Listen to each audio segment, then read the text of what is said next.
Welcome to Annitude, a relationship podcast about love, friendships, and everything in between.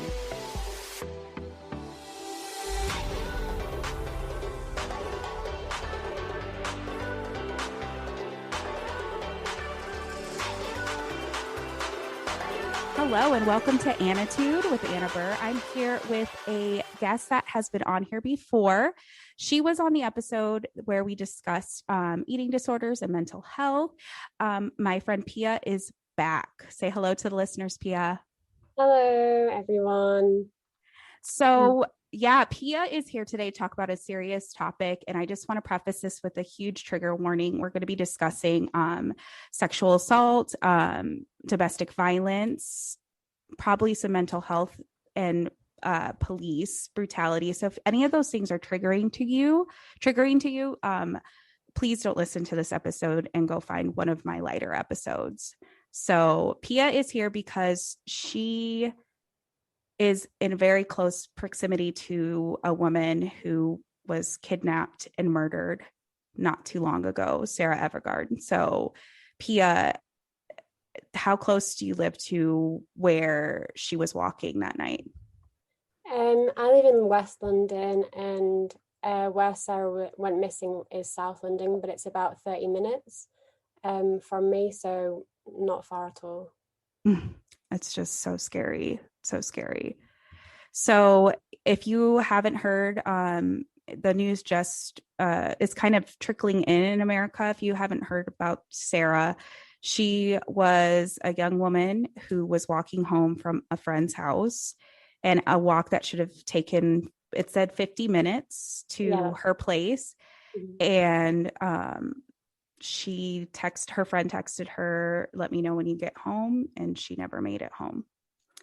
So very devastating. And come to find out, it was a police officer who kidnapped her, and she's no longer with us. So I just wanted to talk to somebody about this horrible tragedy, and especially somebody that is in such close proximity to where it was located, because in America, we are very America-centric, and we don't really talk about other countries unless it's something similar to things that happen here. And there was also a vigil that we'll talk about that was held for Sarah, and the police got involved, and they didn't get involved in the right way. So Pia, talk about, you're a college student, you're not in school right now, but you were, tell me where you were living to go to school. Where was your university? So it's central London, Mm-hmm. So like very central. So do you consider that a safe place for college students, men and women? Not particularly. I mean, it's not, news, or it's not shocking that London, the capital, isn't really a safe place to live in terms of crime, but a lot of the crime that does go on here is more gang related. It is, quite rare that something like this, so brutal, would really happen. But yeah, it's not the safest area, especially South London, where Sarah went missing. It's quite it's known for being quite dangerous. Wow. Yeah, it's just, where can you go as a woman, as a young person, as a college student, and feel safe? I mean, I don't really know many places. So this really hit home, because we all have been Sarah. We all have left our friends' houses and said we would text them or call them when we got home. And we're fortunate enough to have made it home, but it just makes me think, will it be somebody I know next, or will this happen again? And it's more than likely it will. So what is the feeling like in London right now? How is everybody dealing with the situation, and what are the conversations like? I mean, obviously it's been devastating for everyone. Her remains were sadly found on the 12th of March, the day after the police officer who is responsible was arrested and charged. And the same night that he was charged, there was the first vigil held in Clapham Commons, which is where she went missing. And unfortunately, that was disrupted by police in quite an aggressive Yes. way. They detained lots of women, they pushed women to the floor, had them in handcuffs. And, you know, like, it was a peaceful candlelit vigil. It wasn't a protest. But the day after and today, how we've both had peaceful protests today, and again they've been interrupted by the police. So it's really tense at the minute. I've seen a lot of women speak out on social media, Instagram, Twitter, Facebook, all the usual, but not as many men. And I think we can all sense that men are being quiet and they're being silent, and it's, you know, it's time that they took part in the conversation as well. Yes, absolutely. And by taking part in the conversation, it means acknowledging what is going on, and saying, yes, this is fucked up. This shouldn't be happening. Men should not be kidnapping and killing women. That's how the conversations should be going. But I see the men who are speaking out, saying things where it's taking away women's, voices, like saying, I feel scared too, or that's not all men. And Right. that's really not effective because, as we know, it's not all men, but that's sounding real all lives matter at the moment, because we're not talking about men's safety. I want everyone to feel safe, but right now we're discussing the safety of women, which has been a problem since the dawn of time. Women have not been able to just exist. We can't just exist in a community with men because of many different reasons. They don't respect us. They think we're property. If we do speak out and say, hey, creep, you're following me too close, that can also trigger some violence. I mean, there's really no way to win in a situation when there are dangerous men walking around. So do you see those kind of conversations happening on social media, men trying to take over women's platforms and them saying that they also feel unsafe? Yeah, for sure. It's it's very much, I'm disappointed, but I'm not surprised. Even male friends that I have in my life, and I would expect them to speak out about this because I know that they're not bad people, but they haven't. And a lot of the things that I've been seeing from men, from boys, is that it's not all men. Mm-hmm. There was a statistic that came out that 97% of women in the UK have experienced sexual assault and harassment. And Yes, it's 1 in 4 women here. So if you have 4 women in a room, one of them has been assaulted in some yeah, way. I think it's 1 in 3 here. But it's 97%. And when that statistic came out, a lot of men responded by saying either that they didn't believe that they were shocked, and it wasn't credible, or you had even worse, a few examples of men and boys saying, let's make it 100%. Where's Oh the my other God. 50%? And it's just disgusting, It really. is so disgusting, because that just shows you how men think of women as just warm bodies and not people. And until we're thought of as people and as equals, then this is never going to change, No. this situation. And I don't know why people try to dispute statistics and say women aren't credible, because it doesn't work in our favor to report assault and harassment. No, and I think as well, it speaks to the statistic that women, when this statistic came out, were not shocked and surprised whatsoever, but men were. And I think as well, that's not even counting crimes and assaults and whatever that aren't reported. That's not Mm-hmm. counting It's not even, assault. and it's not probably counting trans women, because I know a lot of these statistics are skewed because they go by birth gender. a gender assigned at birth. And so that skewed as well and trans women don't report because they usually get killed before they even have a chance. So that's another issue. But it's just so crazy that you have all these statistics and you have women saying, like, I know somebody, or I am that somebody that this has happened to. I'm not just, shooting in the dark by saying this. It hits everybody close to home. Every woman that I know has been sexually assaulted in some way, shape, or form. And sometimes it even takes longer for women to realize they've been sexually assaulted, because a lot of things that men do is not considered harassment or assault until years later. And then you think back to that, like, wow, that was not okay. That made me extremely uncomfortable. And I felt unsafe. But that's due to our culture changing and our understanding of how we need to treat women and speak to women. So a lot of women don't even realize that they've been assaulted because men see us as objects. So it's just, I think so it's sad. also, we have such an image of assault being physical. Yes. But there's so much proof, and there's so many studies out there that show that it's also very psychological. Absolutely. And those psychological effects can manifest years and years later. It's why people don't report straight away. And even when they do reflect and think back and think to a moment when they may have felt uncomfortable, they may have been harassed, assaulted, they're still not ready to report because it takes so long psychological work to understand what happened to you.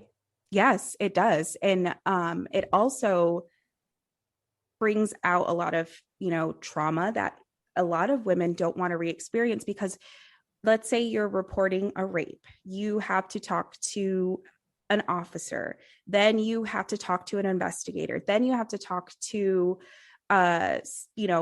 counselor, and then you have to talk to a social worker.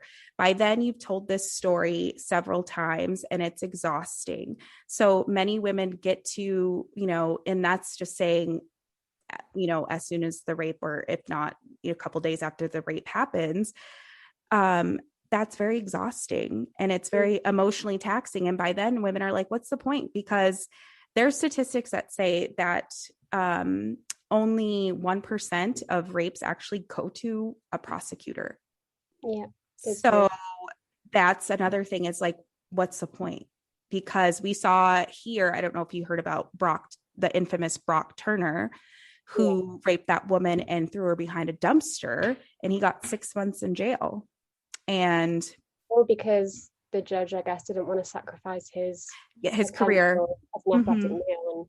And it's just disgusting that men's careers and potential is prioritized before women's safety. Yeah, always. Even our existence, we can't exist without constantly feeling scared of being assaulted or harassed or raped or murdered. And even when those things happen, we're then scared to report. And then when we do report, we're scared that the report just is not followed up and we don't get any justice from it. So it's just a constant process of living in this fear that these things will happen to you because you're a woman. Exactly. I would love to walk my dog at night. Like, I just want that basic right to be able to walk my dog at night. And I can't because it's not safe. And if I did walk my dog at night and something happened, I would be blamed. And that's another thing, is the victim blaming. I don't know. I live alone, so I don't know how many people have told me, you need to get a gun. You need to get mace. You need to get a bat or a knife. And I'm like, why do I have to do these things? Why can't I just exist in my home? Women shouldn't need to feel the need to protect themselves with, really strong measures, using, we don't have guns in the UK, but even mace here, it's illegal. You can't use pepper spray, but we shouldn't have to resort in these methods to protect ourselves. We should just be allowed to be safe and feel safe. Exactly. And I would just like to walk down the street or leave a bar and not worried about some guy trying to rape me because I'm too drunk. And that's another thing. Women always get told, don't get too drunk. Like, don't, you want to remember like what happened. And it's like, I shouldn't have to, like, yes, I shouldn't black out every time I go drink, but I should be able to if I want to, because I should feel safe. I shouldn't feel like I'm going to get raped because I got too drunk. So that's another victim blaming tactic, is talking about what substances were used, and the woman should have been more coherent. And it's like, if she's not coherent, a man should know that that means do not touch her. So I mean, we could sit here for hours and list mm-hmm. the most common phrases that are used to victim blame. You shouldn't have worn this, you should have worn this instead, don't drink, don't do drugs, don't drink too much, don't go out with a guy that you don't know, walk home with your friends, don't walk home alone, don't trust men that you do know, because even those men will hurt you. Like, there's just so much is centered on us, on the women, and the blaming is never ever focused on the people who are actually committing these offenses. Yeah, it's like they're never held accountable, and we have to make up for their mistakes. Like, we're punished for the mistakes of men, which is so sad. So when I saw this all men, not all men trend, it just reminded me. So I have a common phrase that I say on this podcast a lot, that men are trash. And a lot of men get very, very, very upset when I say that.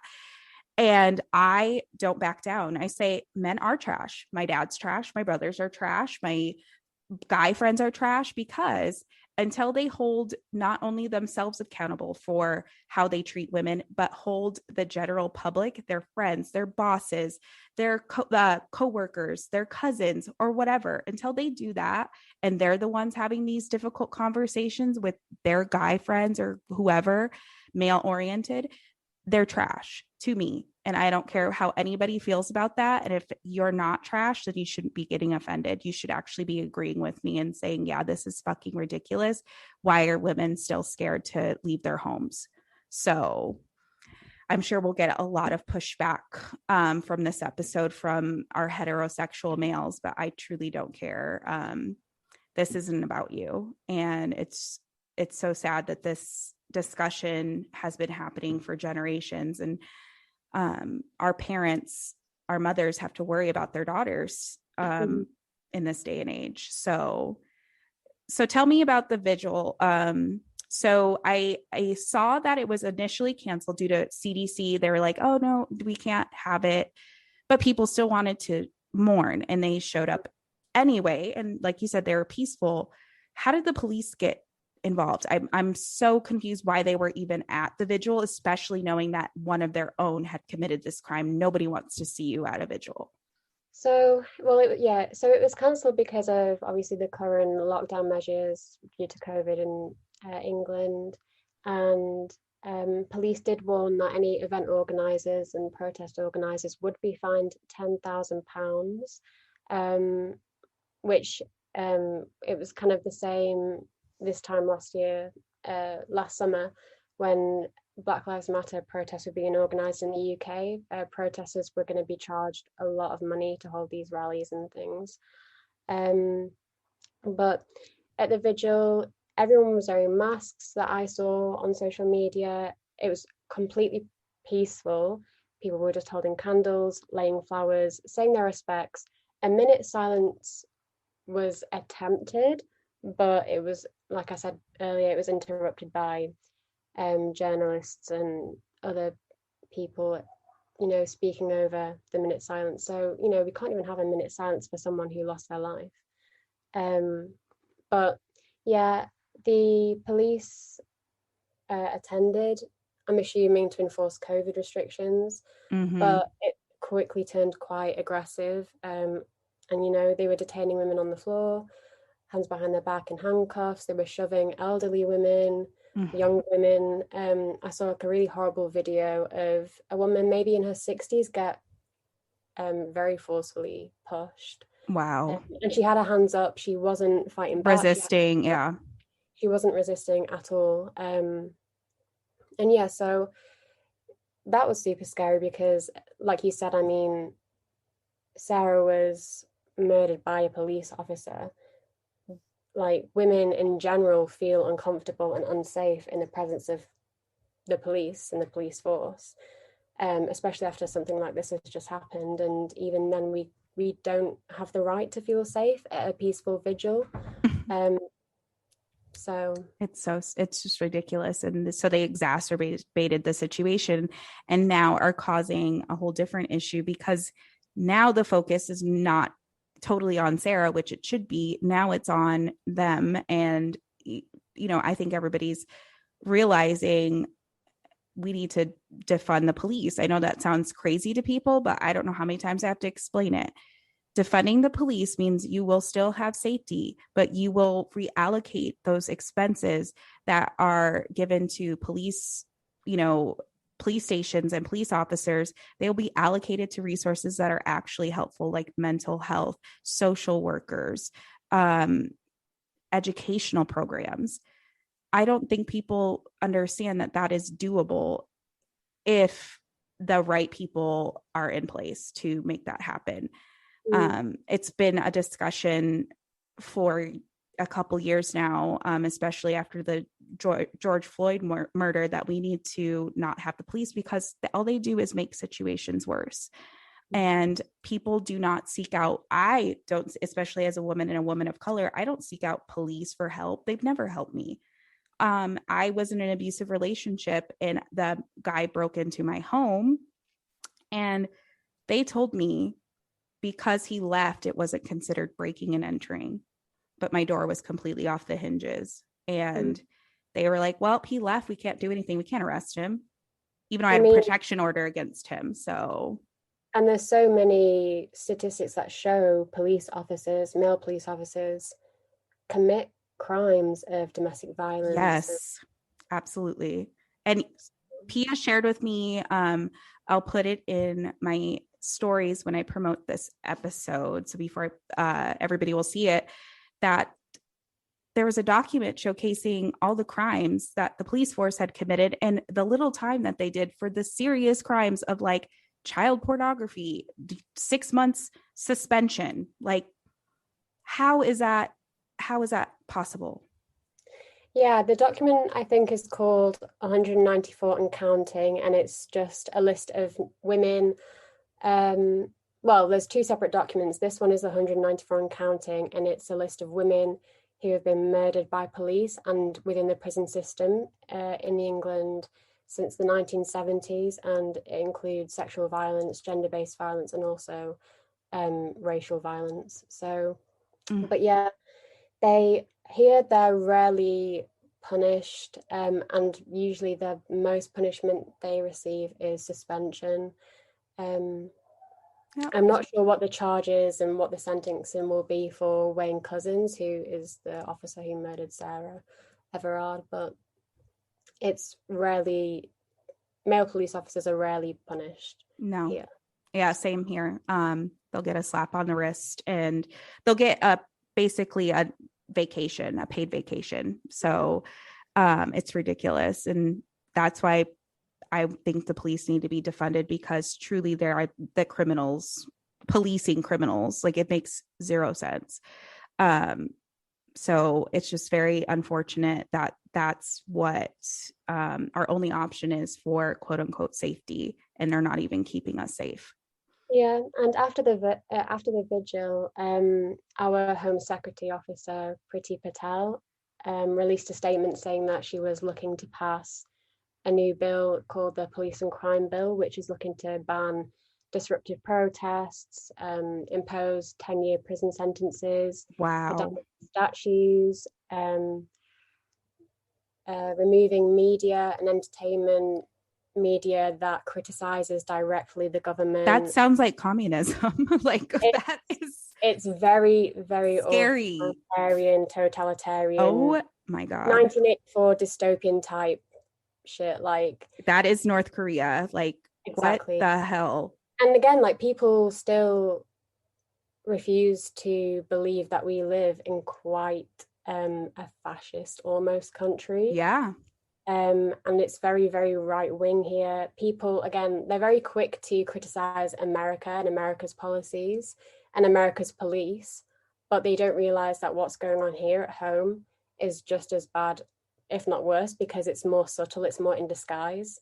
Yeah, it's quite a scary time, actually. Yeah, it is. That is, I mean, I just can't, the parallel, people think that, Europe is safer because there isn't very many crimes reported, especially involving guns, because you guys don't have guns like we have AK-47s in America. But the root of racism and colonialism and misogyny is deeply rooted in the fabric of Europe. I mean, that's what people seem to forget, especially like I don't want to go too much off topic, but like the Meghan Markle situation, people were like, oh, the royal family is racist. And I'm like, they are white people who want to stay white. I mean, the royal family were the first colonizers. Exactly. It started with, Queen Elizabeth I and all her conquers, and even Queen Victoria obviously colonized India, many parts of Africa. So, and yeah, people are very quick to forget that colonialism is very rooted in our own monarchy. And their excuse for it, their excuse for it is, well, they bring in tourism and we need the money. But there's at what cost? Yeah. At what cost? And why is our financial imperative more of a priority than dismantling a monarchy that isn't even functioning? A monarchy. It's yeah, there's so much pushback against trying to dismantle a monarchy which is completely rooted in colonialism and classism. Yes. I don't understand the whole fixation on the royal family. I never was there. People here go wild for the royal family, and I always was like, that's weird, especially if like you're a woman or person of color. I'm like, why are you like so excited about Kate Middleton's wedding? Like, I truly could not care. I remember in primary school, we took a whole week off of curriculum for the wedding, and every activity or lesson that we did that week was somehow related to the wedding. So our whole educational week was disrupted for a royal wedding. That's and it's completely wild. normal. It's completely normal. It happens all over the country and all. Yeah. So. That's wild. That'd be like us taking a week off for like, I'm trying to think, like Obama's wedding anniversary. Like that would be people would be so pissed off if that happened here. Yeah, it's just so crazy that how much people tend to forget and kind of forgive European countries, even though a lot of things that are happening in America are a direct result of those practices in place that are still going on in Europe right now. So it's just all so crazy. So what do you want to say to men that want to be allies? How do you think they can be an ally to a woman? I think everyone, I mean, not just men, but everyone needs to stop saying protect women, because again, that's just a form of victim blaming, and it's placing the responsibility on women when the responsibility should be on men. And instead of protecting women against these things happening, just stop them from happening. Yes. And educate yourselves. Don't rely on us to tell you what makes us feel uncomfortable, because you should know that following a woman down the street in the dark, commenting on a woman's appearance in the street as a stranger, upskirting a woman, wolf whistling, catcalling at women, groping, that's not okay. And you shouldn't need us to tell you that that's not okay. It should be a common understanding. Exactly. And we know that would make you feel uncomfortable, and that's why we don't do it, or we don't, do it as much. But there needs to be that mutual understanding that like and it goes way beyond just rape, assault, physical violence. Jokes about, sexism in the workplace is a whole other topic, and jokes about assault and jokes about femininity and feminism, they still hurt us. Like, they still, because it feeds into that misogynistic mindset, and the misogynistic mindset is then what allows men to go out and do these things to women, because it's okay for them to do that. Yeah. Yeah, they need to be educated. It doesn't need to be on us all the time. Educate them. And I would say also listen to women. It's so much of a minor percentage of women who lie about assault and lie about rape. So whenever your first argument is, but some women are lying about these things, it's such a minor percentage that it shouldn't even, and it's a horrible thing that people do lie about these things, but it's so minor it's so minor in comparison to the things that do actually happen, that are actually hurting women, that shouldn't be your first response. Your first response should be, how can we stop this? And just believe women. Yeah, period. Like, we shouldn't have to bring out a book of receipts to show that we were assaulted. Take our word for it, because it's not easy. It's not easy for us to say in the first place. So yeah, believe women. And what do you have to say to people that are still supporting the police after what they did? I think I don't understand how people could support the police after seeing what they've done during Black Lives Matter. Right now with the Sarah Everard situation, they are hurting people, and they're not supposed to. They're here to protect us, but they're not doing that. And it just shows that the way that the system is working now isn't working for everyone. It only benefits the people at the top. It benefits the 1%. It benefits men, straight, white, cis, heterosexual men. And the police benefit the police. They don't benefit anyone else. They don't benefit women, trans people, LGBTQ plus people, disabled people. They don't help anyone. And the only way that we can really combat that is by defunding the police and investing those resources elsewhere in specialist forces which help the people that need those protective services the most. Yes, absolutely. Absolutely. I agree. Same with the police here. It's not working, obviously. They're killing more people than they're helping. So Pia, I just want to thank you for coming onto the podcast and, giving your insight and your comments on this horrible, tragic situation that should not have happened. Do you have anything to say to the listeners or women out there? If you want to give some words of wisdom or encouragement. I guess I just want to say I stand with all women, all victims of abuse or assault, and I believe them. And the support is there. And I'm just sending love and light to all women today. Yes, we all need it. So I second that. I echo that sentiment. I hear you. I see you. I believe you.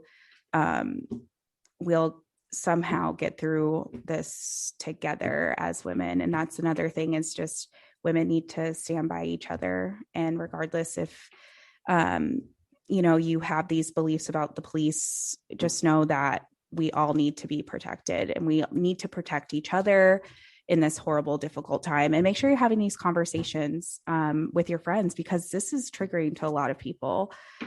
This is bringing up a lot of trauma for those of us who are victims or know somebody that is a victim. Mm. So, Pia, once again, thank you for coming on the podcast. I've asked you before what your favorite Britney Spears song is. Yeah. So, I'm going to ask you, what is your favorite 2000s movie, like early 2000s movie? Um, oh, I don't know. I feel like the one that I grew up the most with obviously was Mean Girls. Oh, classic. Um, so yeah, I'll stick with that answer, That's Mean a Girls. that's a great comfort movie. It's a good Mhm. movie. I think I'm going to go watch that. I think that'll cleanse my spirit today. That's such a girl movie. Yeah. So, yes, Pia, thank you so much. And listeners, if it's day, night, wherever you are, love and light and have a good one. Bye. Bye.